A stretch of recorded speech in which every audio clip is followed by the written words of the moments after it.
and welcome to GameSack. Time to look at some new releases for old consoles. And in a couple of cases, old games that are being re-released officially or being released for the first time. And believe it or not, there are no Xenocrisis games in this episode. Also, I want to say that I got all of these games for free unless I mention otherwise. So let's start out with something for the Super Nintendo. This is Super Fanger on the Super NES from Beakful Bits and published by MegaCat. Gotta be honest, I'm not feeling this one at all. Keep in mind that MegaCat wants $60 plus shipping for this complete or $50 cartridge only. You start out the game by choosing one of 3 different characters. You then run around and have no idea what you're doing. If you get touched, you die. You seem to have unlimited lives. Eventually I figured out what's going on, I think mostly anyway. Basically, you're trying to collect enough bubbles. As you do this, a couple of birds are chasing you. The bubbles appear randomly around the small area for you to collect, and you'll see an arrow pointing in their direction if they're off screen. You have a run button, but your character gets tired quickly, and there's no stamina gauge because of course there isn't. You can collect various items around the map which can help or hinder you. The red mushrooms slow you down. Seriously, you might as well just press the reset button. The lightning bolts let you run faster for a bit. The purple flowers hinder your diagonal movement, and the pumpkins will replenish your stamina. Basically, you only want the pumpkins and the lightning bolts. Each character has their own special move-like thing that they can do which will help a little, but it doesn't work all the time, and naturally there's no on-screen indication if you can use your special move or not. The birds get angrier as time goes on and their color changes, which makes them faster. You need to collect 12 bubbles to go to the next level, at least that's what I'm assuming from this screen here. I've never been able to do it, despite many attempts. Playing this one is mainly annoying, as it constantly slows down and speeds up. It doesn't run at a consistent speed at all, kinda like the console is running out of gas. The graphics are just kinda there, but I guess there's a cool transparent cloud with the parallax effect to be impressed with if you like. The simple music quickly started to grate on me. As basic as this game is, it gets even worse. The cartridge simply would not work in my Super NES at all. Best I could get was this glitchy screen right here. I tried both my 2-chip as well as my 1-chip console with the same result. It did, however, work in my analog Super NT, and that's what we're looking at here. And this poses a question: can it be considered a real Super Nintendo game if it doesn't work on a real Super Nintendo? In my opinion, the answer is a definite no. The game comes in a box that doesn't even mention what console it's for. As it was sent to me without context, I had no idea if this was for the Super Nintendo or the Nintendo 64 before I opened it, since the boxes are the same size. Why would they leave the console name off of the box? An instruction manual is included. The cartridge itself is fine, and the PCB reveals that the game is low ROM, but that still doesn't explain the extreme slowdown. A battery saves your high score, and I assume your progress if you actually make any. I'll never know. My biggest issue with this release is that it seems like MegaCat has absolutely no standards. This clearly shows that they'll publish literally anything, and they don't do much, if any, testing. At best, this should be a public domain game so the developers can get experience before asking for money and also valuable feedback from the community. In fact, there are free games for the Super Nintendo that are a lot better than this. This costs at minimum $50 plus shipping. Paying that, you'd expect it to at least work on the console you bought it for. I've had previous issues with MegaCat's games not properly working on real hardware, like Sacred Line 2 on the Genesis, which I talked about in a previous episode. I still have a few more of MegaCat's releases to cover during the course of this episode though, so we'll see how those fare.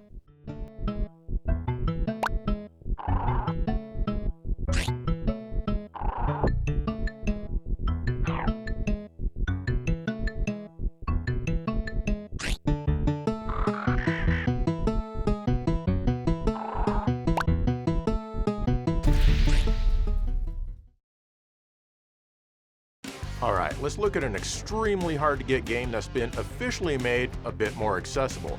But before that, let's step things up to 64-bit power. This is Winsley's Guardian: A Life Fulfilled, which is a self-published title by Guardian Game Studio after a successful Kickstarter campaign, and it's for the Nintendo 64. I'm not sure where you can buy it, but I did see an Etsy listing for $60. You play as Winsley, who starts out as a 5-year-old girl. As you play, she'll grow up, experiencing life at age 15, 25, 40, and even 75. Being a different age lets you access different parts of the game, as well as different weapons. Gameplay-wise, it's basically a Zelda clone, and it feels like it's definitely aimed at a younger or more casual market. Basically, you have an action button and a weapon button. You can switch weapons with the Z trigger. You can guide Winsley with either the analog stick or the D-pad, but since you use the Z button to switch weapons, it feels much more comfortable with the analog stick. You can save your game to the battery backup at a payphone, which is similar to Earthbound, but you don't have to talk to your dad to do it. I like how you go to middle school even though you're only 5 years old. And when you finally get out of this particular school, you're 15. That's right, when you finish certain tasks, you'll just suddenly be older and have more vitality.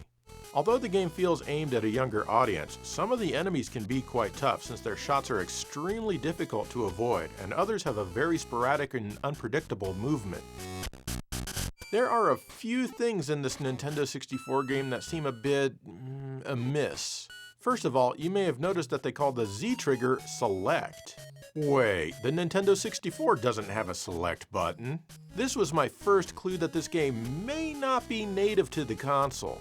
Next, if you look closely, the graphics aren't quite up to the likes of, say, Wave Race 64, F-Zero X, or hell, even Perfect Dark. They seem a bit more primitive, but you've got to hand it to them. There's no fog in this game. After months of investigating this using my big brain, I discovered that this is actually a game for the Game Boy Color. And this is basically just a Game Boy Color emulator running on the Nintendo 64. Not a tremendously good one, I might add. Everything is interlaced, and as a result, it's not stable or sharp. The music is pretty harsh. The composition is good, but the sound quality is not. The game does run on the analog 3D, but it actually looks worse because I can't force progressive scan on it. You get combing artifacts galore whenever anything moves. I downloaded the demo for the Game Boy Color, and it looks much better here. You know, like it belongs here. Unfortunately, the demo doesn't have any music, so I can't really judge the audio, but the sound effects seem good and not harsh at all. I'm using the analog pocket right here, and I like the control more as well. I don't know why, it just feels better. Certainly much nicer than playing a 2D game with the analog stick on the Nintendo 64. The game comes in a cardboard box which is the same size as your standard N64 box. Inside is the game, a cardboard holder, and a fold-out instruction manual. The cartridge I got is green, and it even has the Nintendo logo on it. So I'm pretty sure that this is a donor cart. Maybe it was an Army Man or Battle Tanks game in its previous life. Inside, the game is more modern, with an Altera chip and the like. The battery, of course, saves your progress. The game itself is fine, fun even, but it's held back on the N64 by the shoddy Game Boy emulator, which I don't believe is the fault of this developer. It's just the emulator that they used. I would have loved to see the left shoulder button be able to do what the Z trigger does so that it can play with the D-pad. And of course, a progressive scan option. I don't think that they offer a physical Game Boy Color cartridge, but you can buy the ROM itself for about $20. And honestly, that is the way better way to play this game.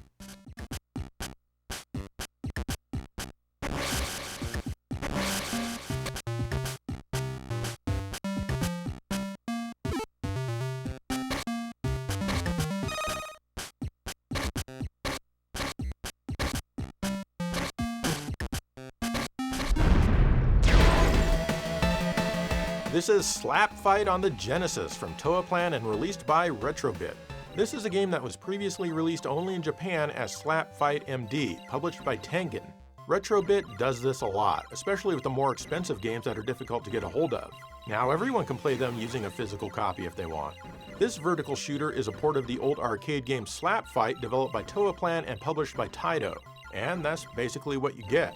It plays similarly to Gradius in that you collect stars which advance your weapon slot. When the slot you like gets highlighted, press the button to get that weapon. You can also select Wing, which increases your firepower and also makes your ship wider. In fact, it can get pretty dang wide. These additions will be destroyed if they take a bullet, and that's probably going to happen sooner than later. See, I told you. If your main ship takes a bullet, the whole thing goes down. The game scrolls non-stop, and there are occasional bosses here and there. The graphics are pretty basic, similar to the arcade. The weapon select has been moved from the bottom to the right side of the screen. The music closely mimics the arcade, which is kinda cool because it doesn't sound like a Genesis at all.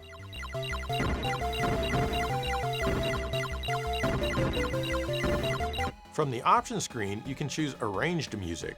These are the same tunes, but beefed up. It definitely sounds more like a Genesis now.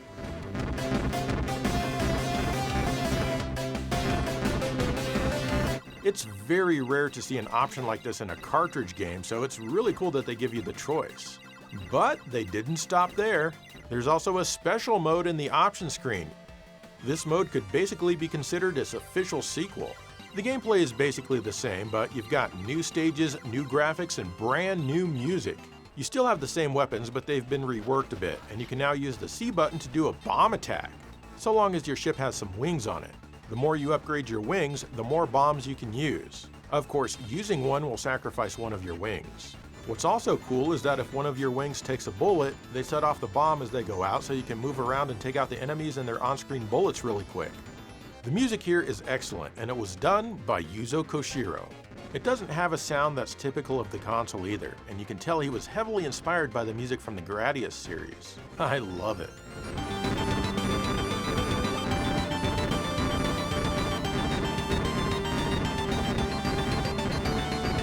The game is priced at $70 US and it comes with a slipcover. Yay. The plastic clamshell box features a reversible insert. Can you spot the extremely minor difference? Which one will you choose? The instruction manual is in both English and Japanese. The cartridge features some cool looking transparent red plastic.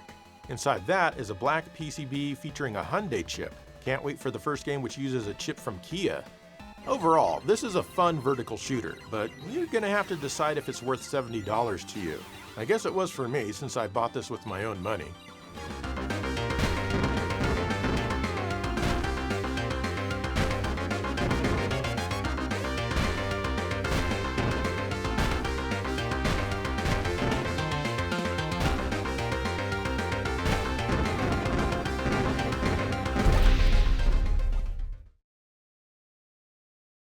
Up next is the first 8-bit game in this episode.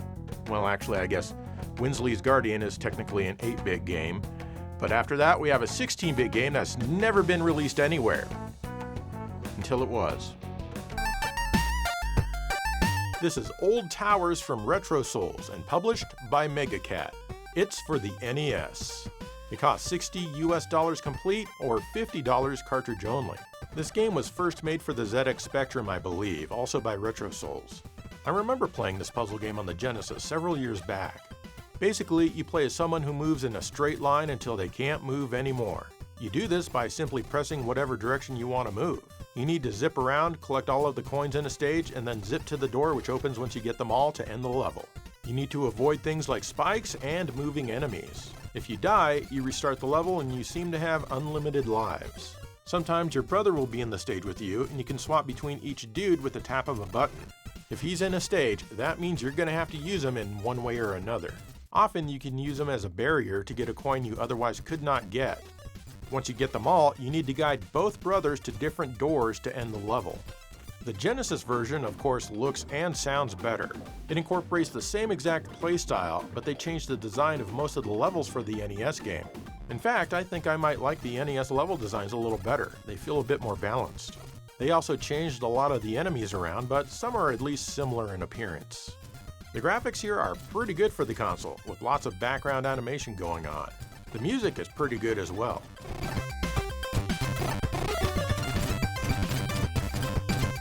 The box, again, does not say what console this is for, but at least there really aren't many game boxes that are the same size and shape of NES boxes. There is an included instruction manual. The cartridge retains the shape of a typical NES game, but it's black. There's nothing special or alarming about the PCB.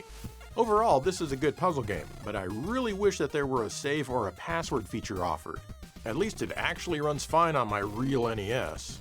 You can also get this game on the Genesis like I mentioned, the Super NES which I don't have access to, and even the Jaguar which I also don't have access to.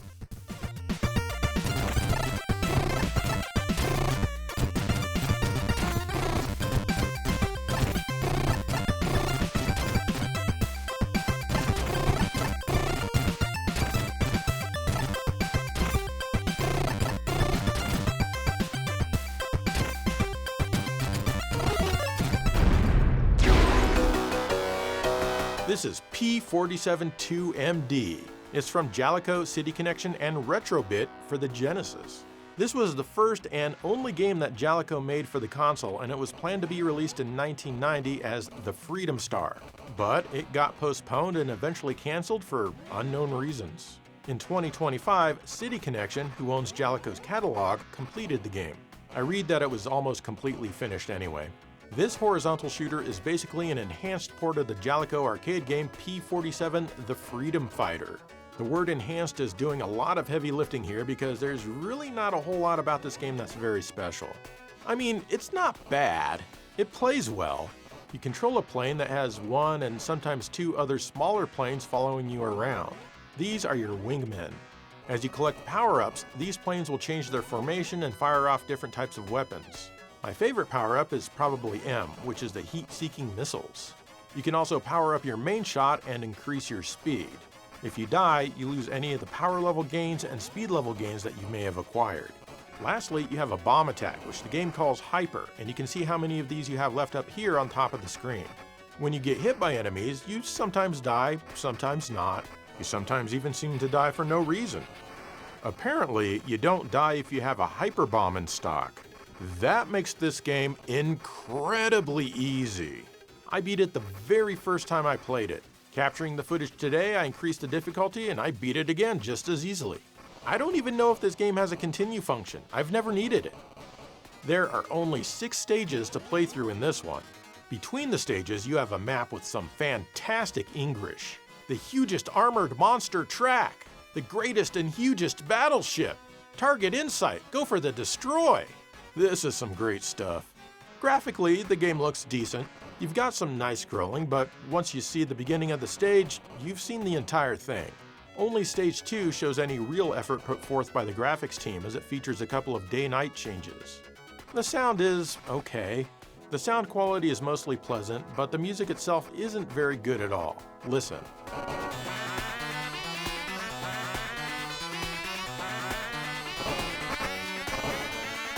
It's also extremely repetitious. You won't want to listen to any of this outside of the game. Hell, you don't want to listen to it during the game either. I can't find a sale link on Retrobit's site, so I guess they sold out. I don't recall how much this one cost. It comes with a slipcover, which I seem to have misplaced for the moment. As for the box, you get a plastic clamshell which has an insert which is actually reversible this time. Once again, you get an instruction manual in English and in Japanese. You also get a mini CD of the music. Why would anyone want this? The music in the game is not good, and there are no beefed up arrangements on the disc. I do like that it fits inside the box though. The cartridge uses slightly translucent gray plastic, and the PCB is once again unremarkable, just red this time. I do think that it's cool to see the z.e.n.e.k.o logo being displayed by my Genesis, and I bought this because it's a real game that was going to come out back in the day. But I can see why they canned it. There's no way this could compete with other 1990 shooters like Thunder Force 3, Whip Rush, and Arrow Flash.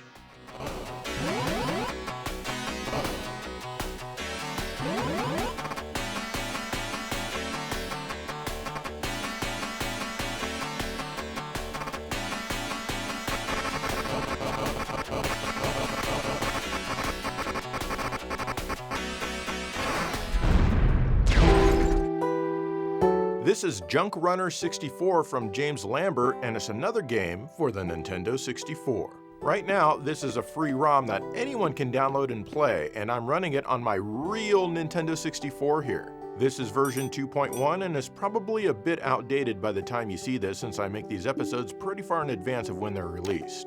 This is an open world game consisting mainly of fetch quests, at least from what I've played so far. Something needs repair, and to do that you need to find parts which happen to be laying around the vast desert.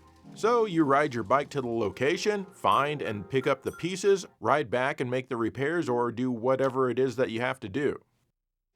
Okay, you may or may not have noticed, but there's no fog in this game, and that's awesome.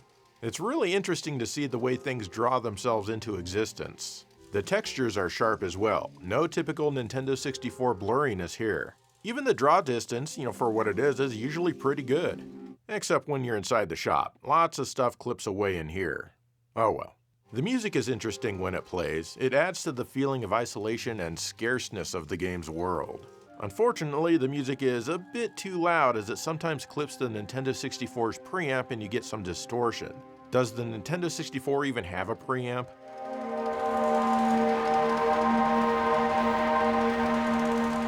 This is a promising game, but the thing that made me not really want to get into it was the map. It's difficult to read and practically useless. If it showed where I was in relation to the parts I needed, I'd like it a lot more. Hell, I'd probably be all over it because I kinda like this kind of gameplay. You do beep when you get close to the part, so you pretty much need to just explore everywhere until you start beeping. Yeah, no thanks. I hope that James is able to make the map better. For me, that would improve the game tenfold. It's still absolutely amazing for an indie Nintendo 64 homebrew game though. Give it a download and see what you think.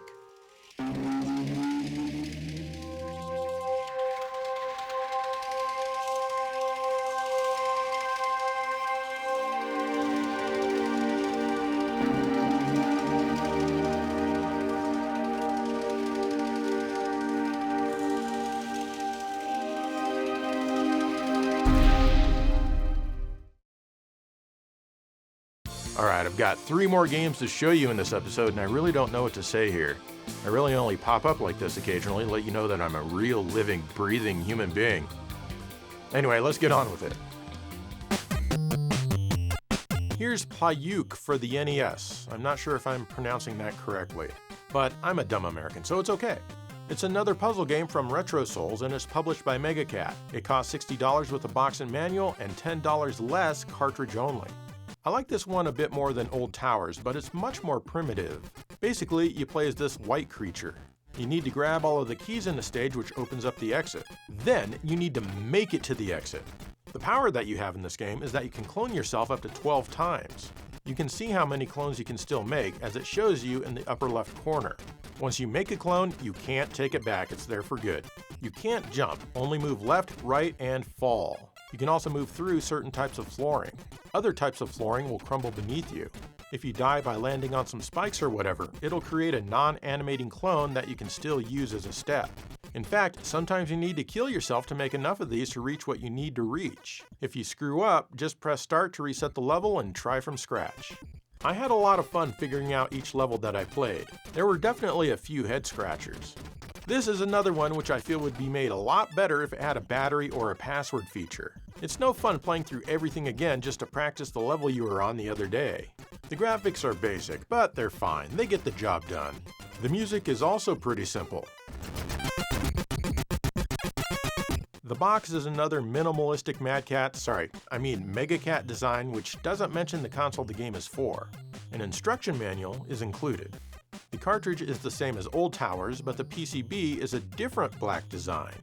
All in all, I had fun with this one, though I probably won't play it again due to the lack of save feature or a password.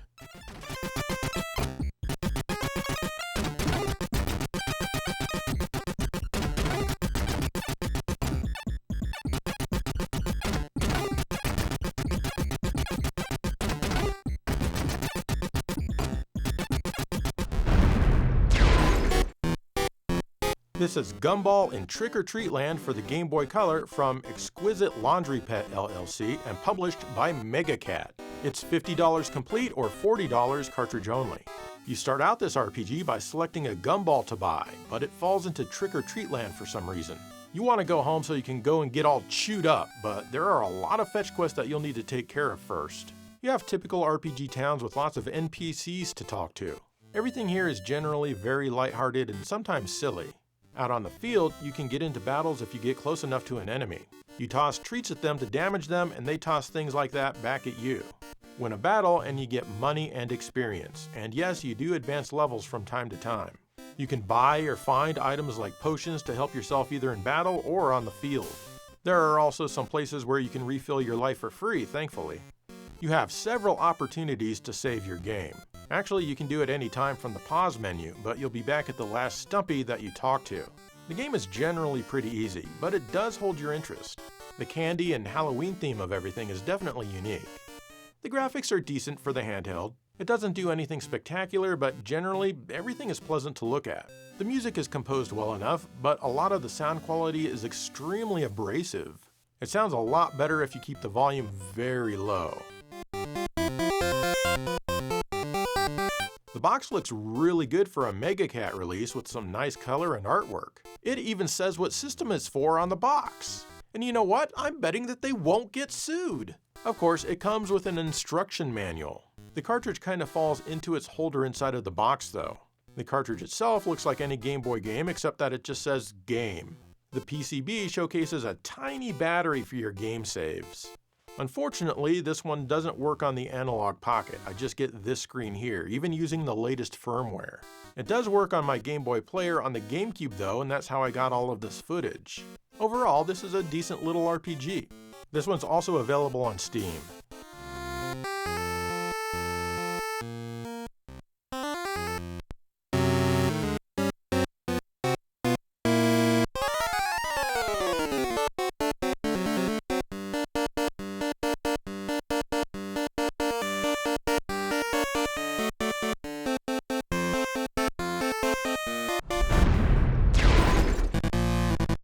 Here's Maiden of the Dark for the regular Game Boy, developed and self-published by Tiger Chainsaw.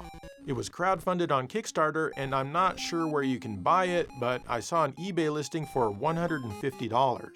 This is an action platformer where you play as a woman who only exists during the dark, and she needs to kill as many people as possible. Each stage comprises an hour of the night, and you have 10 hours to go, so I assume the game has 10 stages. I haven't completed it yet. I don't think I can do that. Maybe I could, I don't know. You have an attack button as well as a jump. You often grab an item containing 5 shurikens, and you can toss them by pressing up. Unfortunately, you can't crouch or jump down from ledges, but you often don't need to do those things. Each level is divided into 2 sections, and no, the transition between the sections does not act as a checkpoint, so you can go straight to hell. Once you complete both sections though, the game thankfully lets you save. This one is pretty tough for a couple of reasons. The first stage is plagued by slowdown. Your character starts out as a crawl, and she controls inconsistently as a result. This will kill you many times at first. While the entire game has a lot of slowdown, the first stage seems to be the worst from what I've played so far. The higher levels feel much better. At any point during the game, if you land on a platform with an enemy, you're gonna take damage. You're not winning that one. If you're careless and move too quickly, you'll take damage before you have time to react to an enemy that scrolls on screen. So as you're memorizing the stage, which is what you really need to do, you'll have to creep along like this to learn it. You only have 2 hit points, by the way, and you need to make it through both sections, taking less than 3 total hits. The game is challenging in a special way that makes you want to keep trying, and I like that. And I think I'd like it a lot more if it weren't for the slowdown. Maybe if my character were back just a bit more from the center of the screen as well to help get rid of the cheap hits. Oh, and next time guys, let me skip the intro. I don't need to watch it every single time I power the game up. Otherwise, this is a great first effort from Tiger Chainsaw. The visuals are generally pretty nice, and the music is also good, and I like how it ramps up sometimes. It comes in a nice box, and the cartridge sits fine where it should, easy to grab. Naturally, it also comes with an instruction manual. The cartridge itself looks the same as the one used in the Gumball RPG game. Opening it up, however, you see a normal-sized battery for your save game. This will last a lot longer than Gumball will before the battery runs dry. And it does work on the analog pocket, which is what I'm using to record this. This one's almost there, it just needs some tweaking.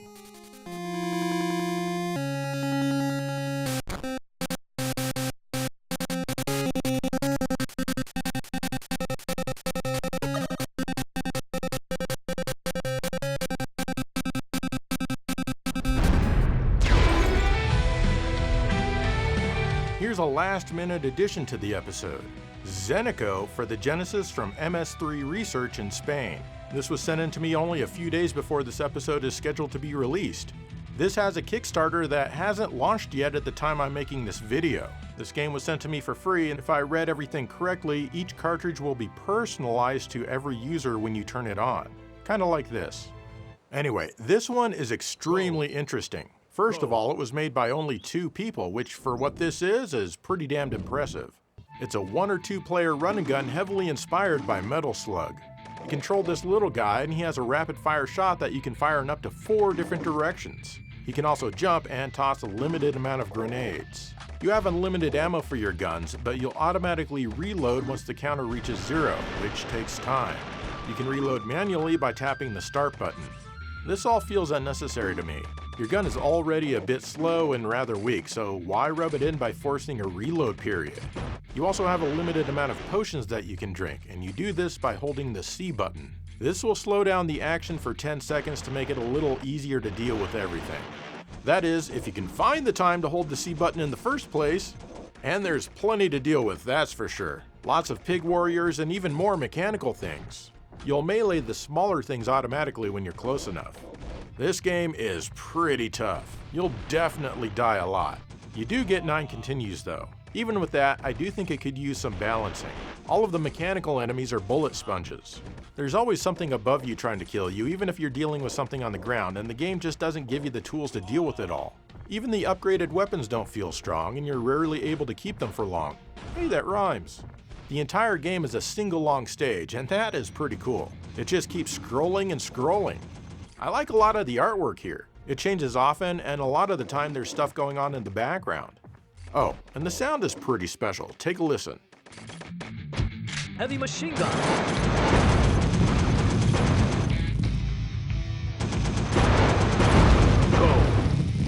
That's right, there's a special sound chip inside of the cartridge that allows for 12 channels of stereo audio. And all of the game's music and sound effects are done with this chip. The music wasn't composed specifically, rather it uses licensed loops from various places and it's assembled to what you hear in the game. The game comes in a plastic clamshell and the slipcover is not reversible. And that's fine by me, honestly. Inside, you get a color instruction manual in Spanish and English, some stickers for you to enjoy, and a proof of authenticity. The cartridge itself is super interesting. It has a headphone jack on it. The developers say that this will give you cleaner audio compared to going through the Genesis circuitry, which might add a little bit of noise. It also means that you can play this on an unmodified Nomad and still hear the enhanced audio. Here's what it sounds like running normally through the Genesis. Heavy machine gun.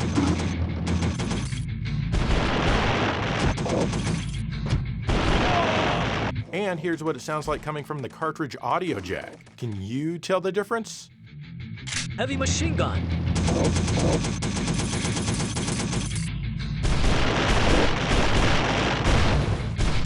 You might have to turn up the audio a little bit to compare. The PCB looks a little crowded since it's custom, and the extra audio chip needs to go somewhere. Still better than a lot of repros I've seen.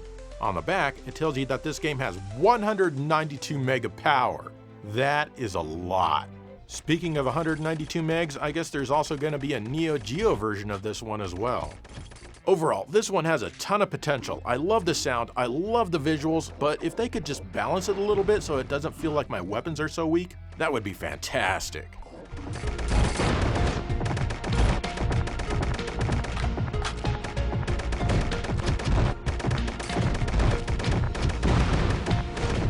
Heavy machine gun.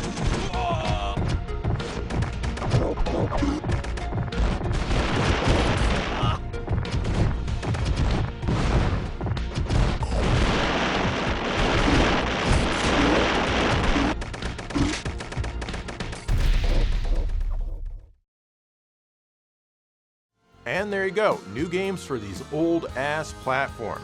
So what do you think? Are you interested in picking any of these games up, assuming that you can find them to pick up? And the next time I do one of these episodes, hopefully I have a new cartridge for the Saturn to show you.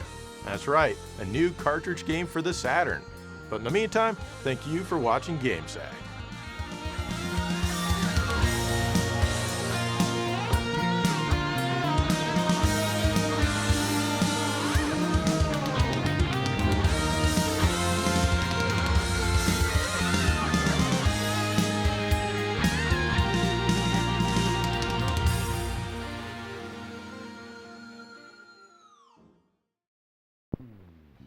Are you still playing wimpy 16-bit systems? Still? They're practically brand new. I mean, check out how cool Sonic is.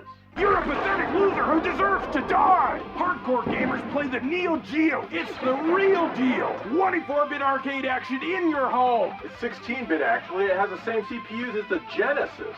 Shut the hell up, you dried up used tampon of a man! Only Neo Geo brings the real arcade home. The gold system comes with 2 joysticks and your choice of Magician Lord or Knob 1975. Who's gonna pick Nom 1975 over Magician Lord? Maybe someone who doesn't settle for would-be 16-bit kids games! Don't be a pussy! Get the Neo Geo today! You've got the money, right?